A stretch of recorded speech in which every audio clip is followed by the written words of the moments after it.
তাড়াতাড়ি করে কোলটা একটু চিপে নিত। পানিটা কিন্তু খুবই আস্তে আস্তে পড়ছে, বোতলটা করতে সময় লাগবে। বন্ধুরা, আজকে পানিটা ভরি, একটু তাড়াতাড়ি দোকানে যাবো।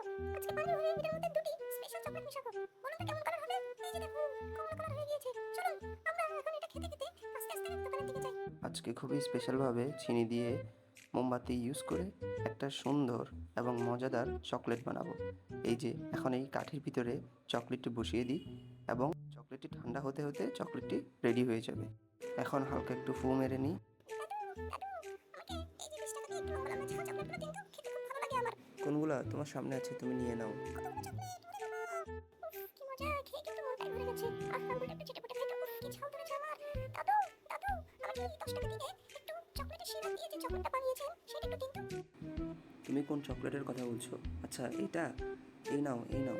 চকলেটটা কিন্তু খুবই স্পেশালভাবে বানানো। এই যে নাও।